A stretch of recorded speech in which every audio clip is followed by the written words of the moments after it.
Oke, baik Ibu Bunga, sebelumnya terima kasih atas kesempatannya meluangkan waktunya untuk diwawancarai ya. Jadi gini Bu, ada beberapa hal yang ingin saya tanyakan pada kesempatan kali ini.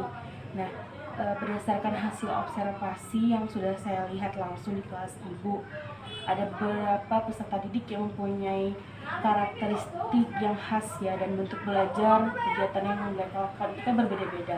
Nah, yang ingin saya tanyakan kepada Ibu Bunga selaku guru di kelas tersebut, kira-kira apa saja sih yang Ibu lakukan untuk menumbuhkan serta meningkatkan motivasi belajar peserta didik di kelas Ibu?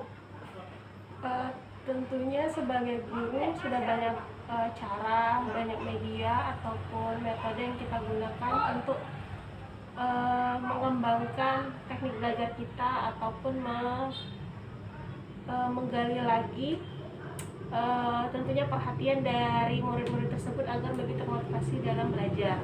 Kalau dalam pelajaran kami sendiri, di kelas kami sendiri, biasanya yang paling sering digunakan adalah peningkatan dalam kegiatan menghafal vocabulary.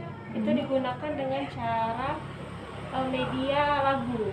Biasanya kalau misalkan contohnya animals, tentang hewan-hewan, biasanya menggunakan nada balonku, menggunakan lirik-lirik dari nama-nama hewan dalam bahasa Inggris. Biasanya seperti itu yang paling sering digunakan. Oke. Terkhusus untuk kelas-kelas bawah. Oh, kelas rendah Bu ya.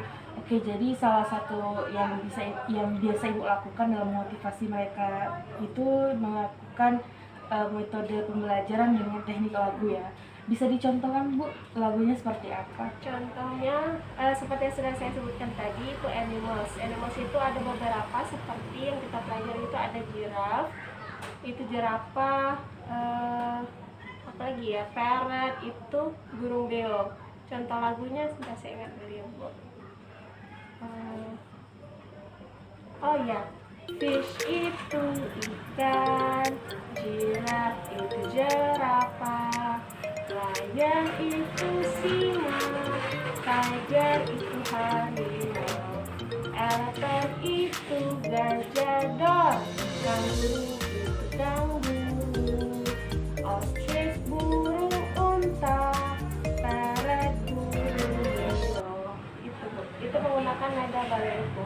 Oke, keren ya Bu. Menurut saya itu khususnya di kelas rendah kan mereka kalau pakai metode ceramah itu kan kayaknya kurang, daya tangkapnya kurang ya Bu ya. Tapi kalau dengan lagu-lagu seperti itu kan, apalagi mungkin mereka peralihan dari taman kanak-kanak ke sekolah dasar, itu saya rasa itu metode yang tepat ya digunakan untuk memotivasi mereka dalam belajar. Selain lagu itu ada tidak Bu metode lain yang Ibu gunakan? Metode biasanya untuk kelas atas itu jarang untuk nyanyi. Biasanya kita kalau metode itu biasanya langsung ke praktek, misalkan tentang cuaca, langsung tebak cuaca, misalkan hari ini cuacanya gimana, atau kita beri gambaran kalau cuacanya berawan, itu apa bahasa Inggrisnya, mereka langsung menjawab. Jadi seperti itu. Oke, jadi ada perbedaan ya Bu ya dalam memperlakukan siswa Ibu baik di kelas rendah maupun di kelas tinggi ya. Biasanya kelas atas itu lebih sudah malu untuk bernyanyi. Kalau kelas bawah masih semangat. Oke, jadi itu ya salah satu yang Ibu lakukan, kiat-kiatnya untuk meningkatkan dan membuka motivasi belajar. Nah, kemudian Bu, ada tidak kesulitan yang Ibu alami selama menerapkan metode yang sudah Ibu siapkan terlebih dahulu? Kesulitannya bukan di metodenya, tapi lebih ke pendekatan untuk anak-anak yang pendiam. Mungkin pasif dari ya, dari kaminya yang belum mengeksplor itu, tapi untuk anak-anak yang masih pasif itu butuh pendekatan yang lebih. Seperti contoh, kalau dia misalkan kalau kelas bawah tadi disuruh nyanyi sendiri, dia akan pastinya takut, malu. Itu biasanya lebih ke disamparin ke kursinya, mungkin kita dengerin sendiri walaupun kawan-kawannya tidak mendengar. Oke, jadi salah satu motivasi yang Ibu lakukan kepada peserta didik yang pendiam atau pasif ini tadi dengan melakukan pendekatan yang lebih khusus Bu ya dibanding teman-teman yang aktif ya. Membangun kepercayaan bahwa kalau tidak apa-apa, kalau belum itu Oke. nggak apa-apa. Lebih meningkatkan rasa kepercayaan diri tadi ya Bu ya, supaya mereka lebih berani aktif seperti teman-teman yang lain. Oke. Kalau dari segi lain Bu, ada misalnya hal-hal yang mungkin menghambat atau Ibu merasa perlu melakukan perbaikan, mengevaluasi belajar Ibu? Yang paling saya rasakan seberjalannya pandemi COVID-19 ini itu masalah jam pelajaran, masalah durasi belajar itu yang dipotong beberapa menit itu. Sebelumnya kan 40 sampai 45 menit 1 jam itu. Iya. Sebelum pandemi itu sudah cukup untuk memenuhi satu materi yang mau kita sampaikan hari itu, tapi sudah dipotong karena pandemi offline, tapi dengan syarat boleh kelas offline tapi dengan syarat dipotong jam pelajaran itu.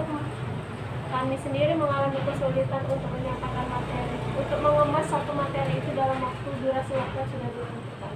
Masih kami pelajari supaya lebih mengoptimalkan waktu yang sudah diberikan.